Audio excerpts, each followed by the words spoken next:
All right, we're going to hop into game, and it is, as I said, the first best of 3 today. So, we've seen a lot of really good things out of this up-and-coming Terran. In the bottom left side, recently joined My Insanity, it is the yellow Terran player, Botvinnik.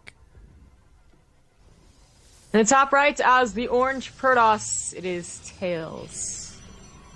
So before we start talking about the cool things we've seen out of both these players, actually, I just want to point out that we had a couple of Spanish fans, because Botvinnik is Spanish, message me and say that we've been saying his name wrong. But here's the deal. This is going to be like Lily Canine, right? Like, unless I hear someone else say this, I'm never going to be able to read how you want me to say it. So Botvinnik doesn't sound too bad. It looks close, and you guys know who we're talking about, so we're probably just going to stick with that until I meet this guy in real life and he tells me how to pronounce his own name.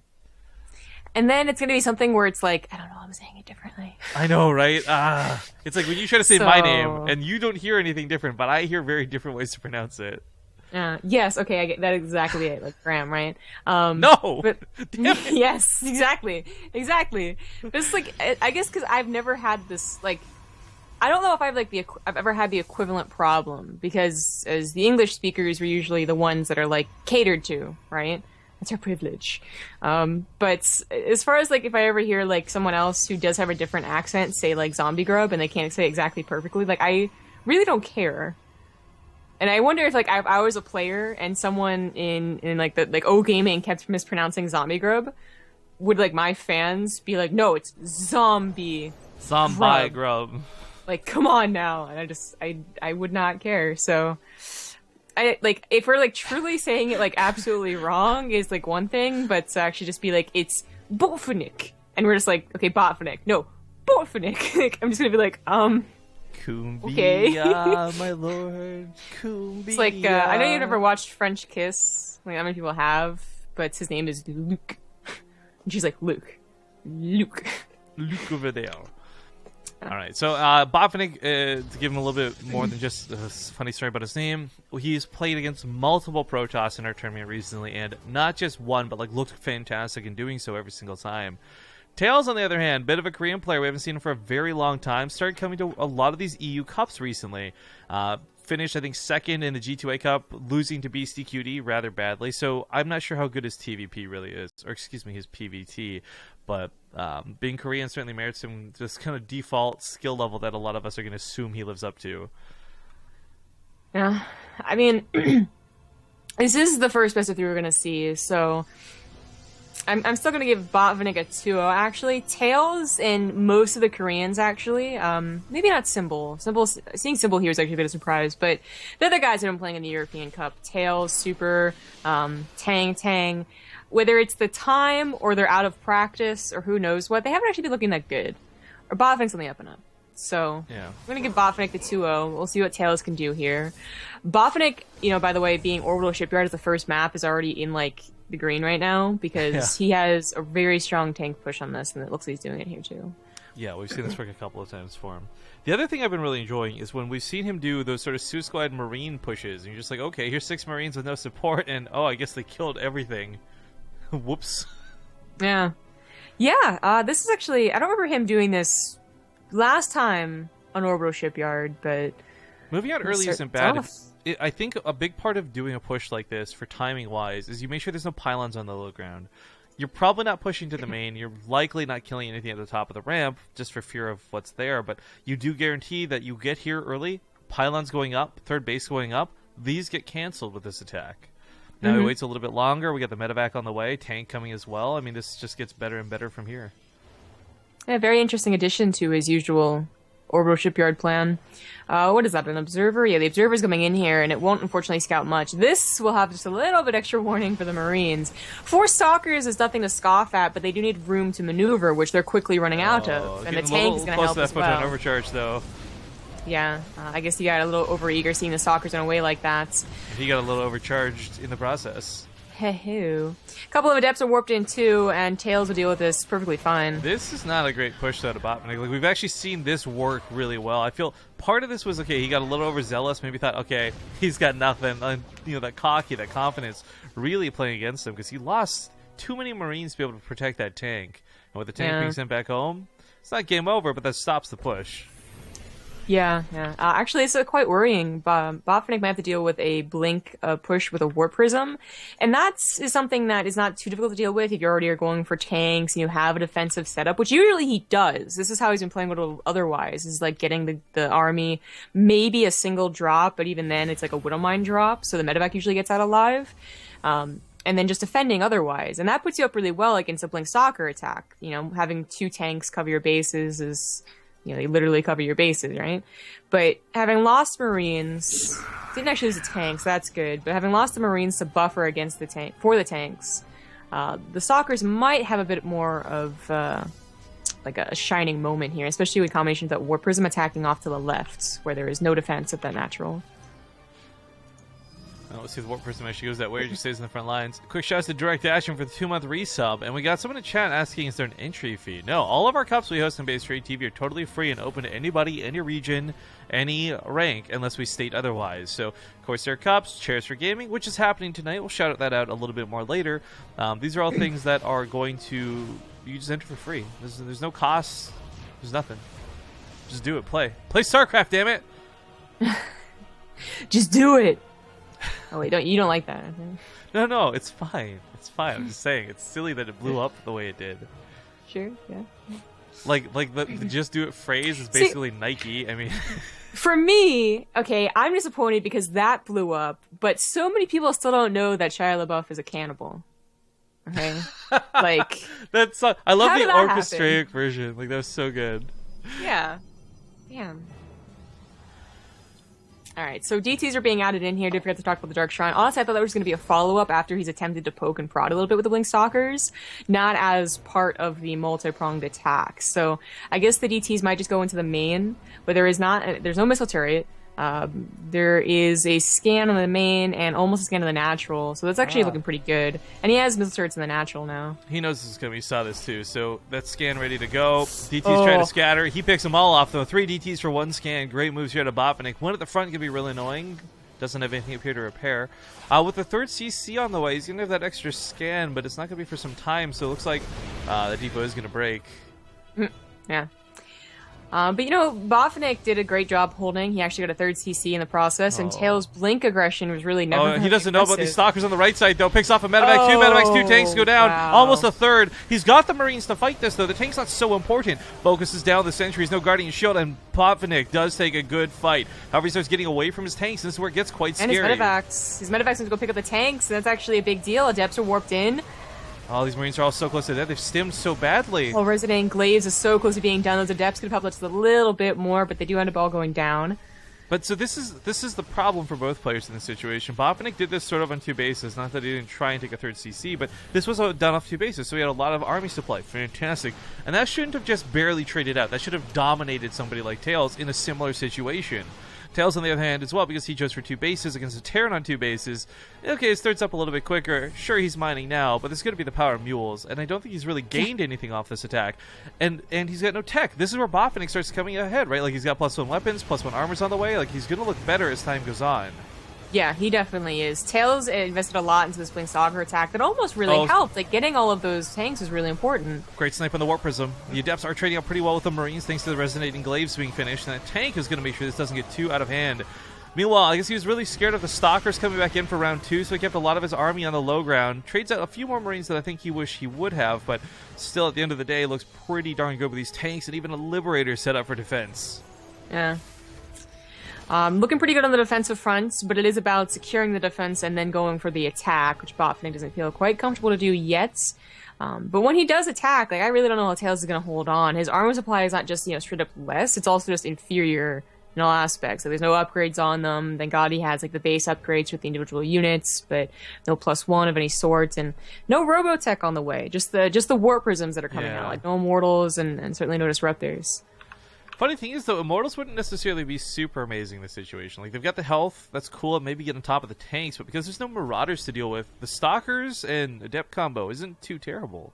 But it is the fact that there's no tech, there's no real easy way to warp in anything. He's, in fact, with that Warp Prism having died, he's had to warp everything back at home. Now, Liberator is running up here to the north side. I guess he's got a bit of an idea something like this is coming. I don't know if he saw it or not, but Stalkers are staying at home, ready and poised. Yep. Depths are not going to have a good time with some tank fire. Don't even kill a single SCV. Stalker's playing forward on top of the tanks, but this also blinks into a ton of Marines. Not the right moves here for TAiLS. Yeah, I mean, he blinks at a one tank, but there was 3 other tanks behind it, so that was never going to go very well. And now Botvinnik should definitely feel comfortable pushing out. Certainly has a bit of a bank behind this, starting to add on everything else he needs. More production, the armory, the engineering base, second engineering base that is. Warpson goes down again, and this should just be it for TAiLS. I really love that Botvinnik's been very intentionally running through the army to snipe the Warp Prism on 2 different accounts. Shutting that down shows on all power. GG. GG. Congratulations to Botvinnik. He'll take the first game in his best of 3. Alright guys, we're back. Hello, and I was remarking to Zombie Girl, man, like, our ad times are all fucked up today because of the severe downtime, so apologies, excuse me for that. But we are getting into game number 2 in this best of 3 for the Corsair Cup. Next stop is actually going to be Mana versus Guru, as they're both in the semifinals, currently waiting over there. So you can look forward to a ZVP afterwards. But spawning here on the bottom left side of Dusk Towers, he's on his last life. It is My Insanity's Botvinnik. In the top right, as the Red Protoss, it is Afrika Freaks Billowy, actually. Yeah, not MVP. The illusion. The illusion is almost complete, if it wasn't Wikipedia. I still find that crazy. Like, I didn't realize that he was so... Like, that he had been on so many teams. Now, that actually, on one hand, looks a little bit impressive, but on the other hand, very scary to look at, because you're like, okay, why has this guy been on so many teams? Like, is he just garbage? Is the drama with him? Like, what's his deal? I mean, you do wonder. So, like, there's... Wait, actually, I don't know if this is public knowledge. There's a couple of players, you vague with this one, I guess, that they're actually very good housemates. So that's, apparently is why they've moved around teams a couple of times. And I don't know if that's the way. But I think there's also just the very, like, there's actually a likely possibility. Like, I think Joshi is kind of in that zone right now where you're good, so they see potential, but you're not really great. So you might be the first one they cut, like, oh, Tom, you're right on the cusp of not getting fired, but we had to let go 10%, so sorry. That's maybe where he falls. Yeah, it's just, I mean, I know this from an employer standpoint back when we were doing security hires and stuff. Like, if you see someone's been with 7 different companies, that's not a good thing. That's like, okay, he probably keeps getting fired.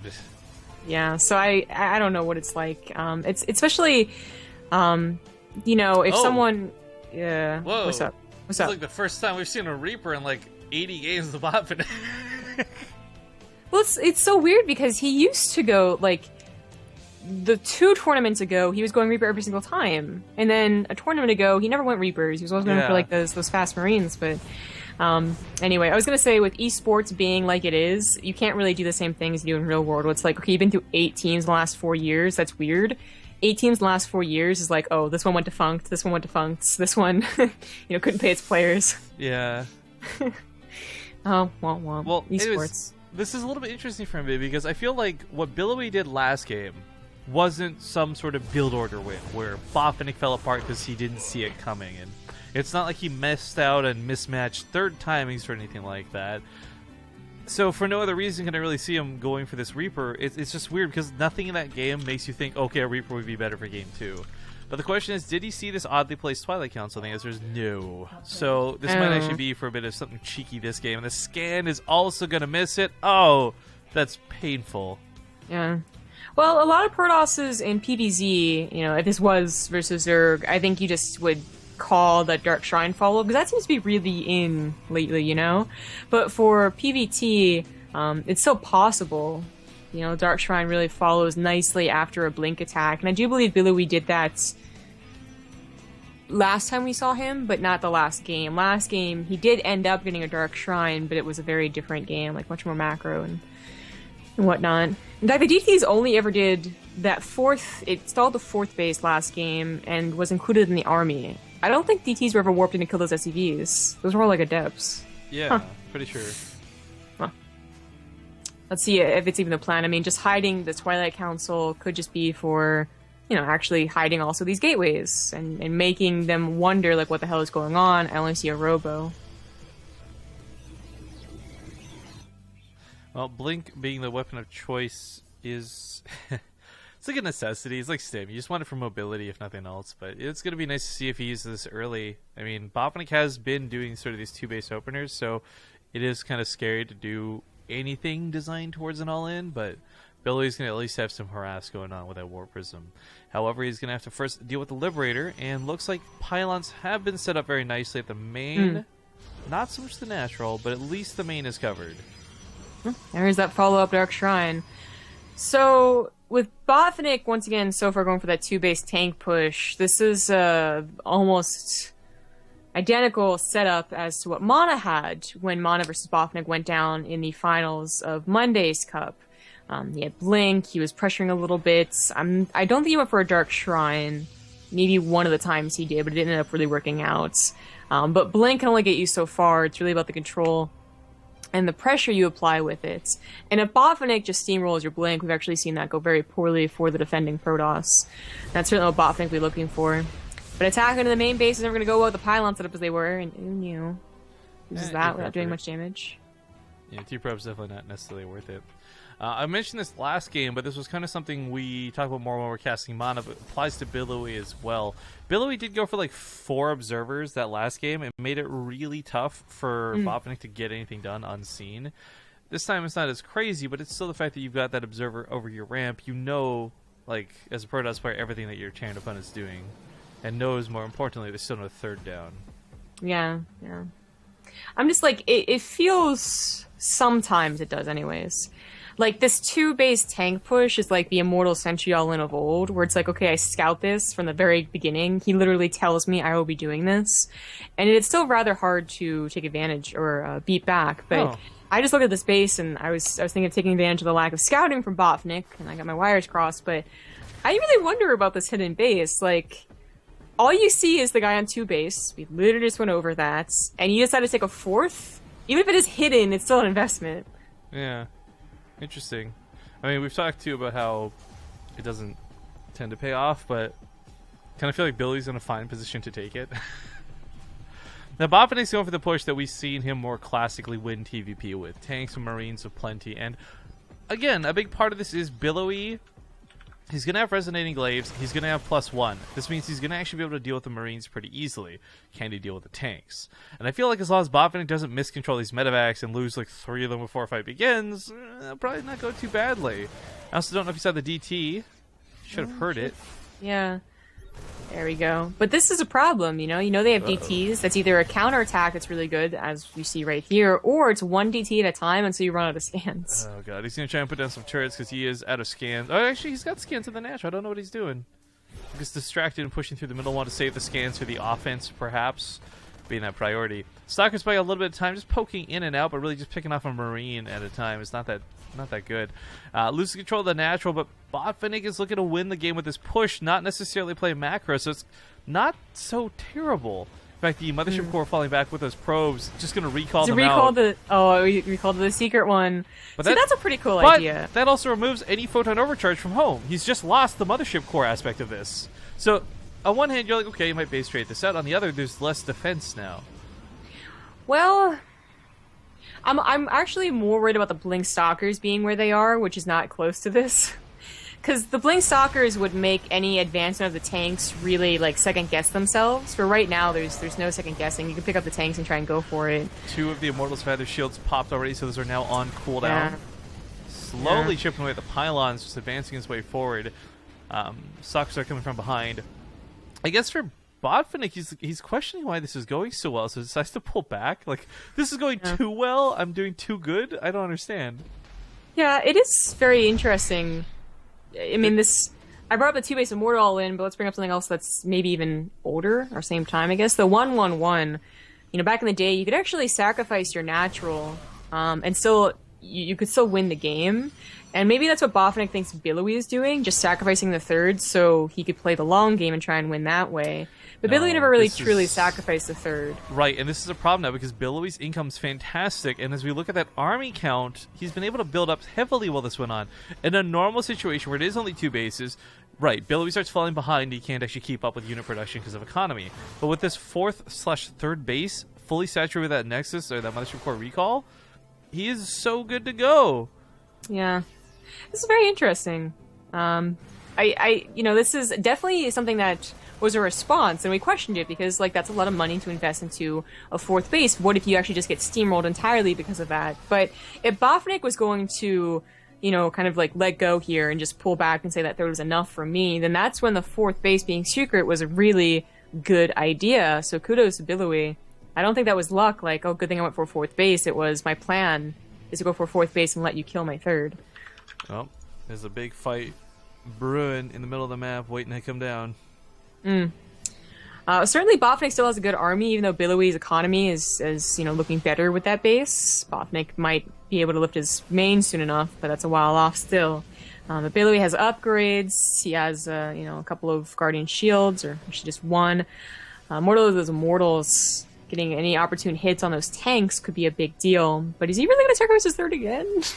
I guess. I mean, he kind of gives them the opportunity. Liberators can set up behind them. Screw the third. He goes for the natural. Oh, this is going to be such a sick choke to set up those Liberators on. But, of course, there's going to be that fear of blink from behind. So I like that he sets them up on top of the tank instead of just on top of the ramp. Billowy now saying it's going to be base trade times, and he goes for the counterattack. I really like his idea for the fourth, and that's still going to work out for him because it's a base trade. Like, he has a hidden base that he doesn't know about. But I don't know why he didn't just take the fight when he could. Like, he actually let Botvinnik in, and that looked a little weird. I thought his army was good enough to try.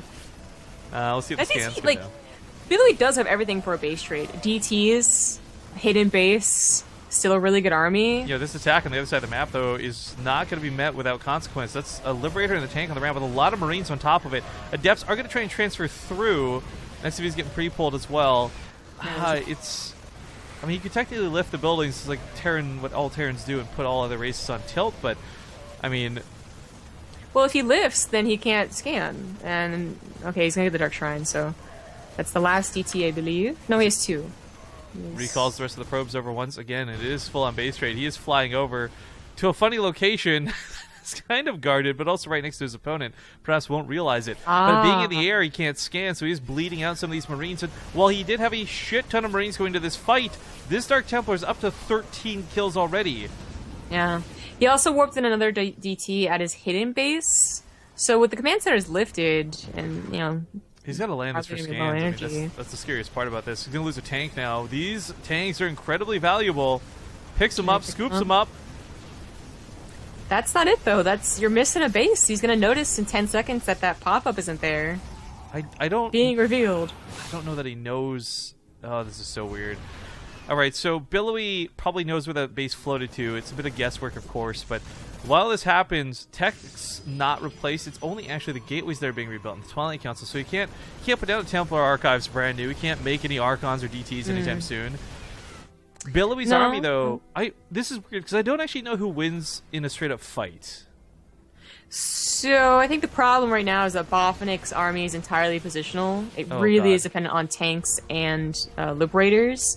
And Billowy, if he just catches the enemy once out of position, should just take a really good fight. Command center's lifted, so there's no scans. The DT's just become incredibly powerful. That would just be game without that command center.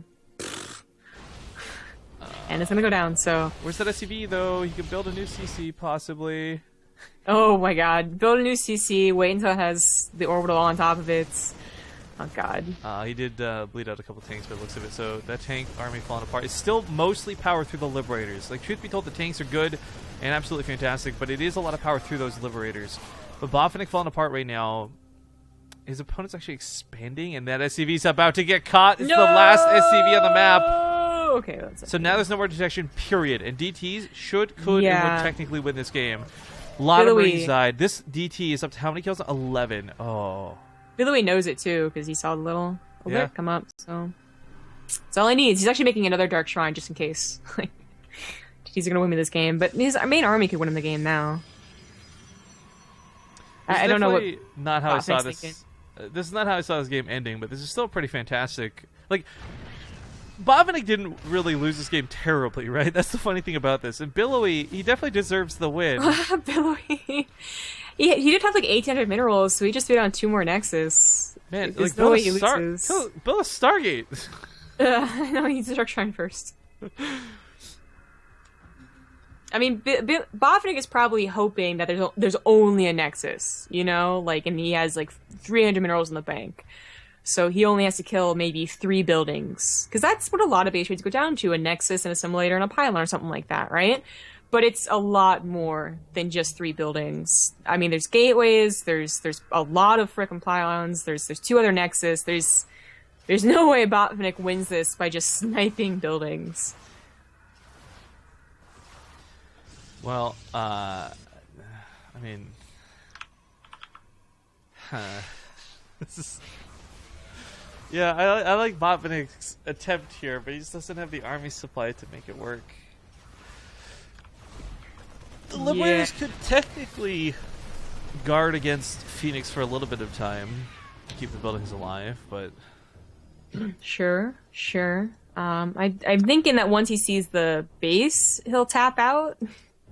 That's what I'm guessing. I mean, he doesn't... I guess that's the thing. Like, we check his vision. He doesn't actually know about 1 base, much less 3. Overcharge is going to catch everything. That's going to be game. GG. Ouch. Oh, no. All right, well, congratulations to Billowy, who will take this series and move on. Now, we're going to play ads here really quick and not talk about a lot because the other guys have been waiting for us. Mana versus Guru when we return. So this one's actually good to go. Both semis. We'll see you guys soon.